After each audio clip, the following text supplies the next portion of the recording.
எப்படி செஞ்சாலும் பிரியாணி டேஸ்ட்டாகவே வர மாட்டேங்குதுன்னு நினைக்கிறீங்களா? அப்படி இருக்கவங்க இந்த ரெசிபி ட்ரை பண்ணுங்கள், கண்டிப்பாக டேஸ்ட்டாக வரும். இதுக்கு 1/2 கிலோ சிக்கனுக்கு 2 ஸ்பூன் இஞ்சி பூண்டு பேஸ்ட்டு, ஒரு 3 பச்சை மிளகா ஸ்லிட் பண்ணி போட்டுக்கோங்க.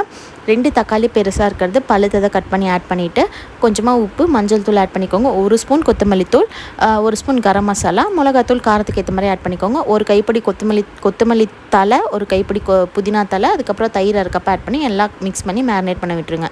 இதுக்கப்புறம் சைடில் ஒரு பேனில் எண்ணெய் 2 ஸ்பூன், நெய் 1 ஸ்பூன் ஆட் பண்ணிவிட்டு, ஹோல் ஸ்பைசஸ் பட்டை, கிராம்பு, ஏலக்காய் இதெல்லாம் போட்டு நல்லா பொரிஞ்சதும் பெரிய வெங்காயம் ஒரு 2 வெங்காயம் நல்லா கட் பண்ணி கண்ணாடி பதம் வர அளவுக்கு வதக்கிக்கோங்க. அது வதங்கினதும் நம்ம மேரினேட் பண்ண சிக்கனை ஆட் பண்ணிவிட்டு அதை நல்லா வதக்கி விட்டுருங்க. தண்ணி விட்டு நல்லா கொதித்து தண்ணி சுண்டின உடனே 1 கப் அரிசிக்கு 1.5 கப் தண்ணி ஆட் பண்ணி அரிசி நல்லா கொதி வந்ததும் போட்டு குக்கரில் 2 விசில் விட்டு இறக்குனிங்கன்னா சூப்பராக பிரியாணி ரெடி ஆயிரும். இந்த ரெசிபியை ட்ரை பண்ணி பார்த்துட்டு சொல்லுங்கள், ரொம்ப டேஸ்ட்டாக இருக்கும்.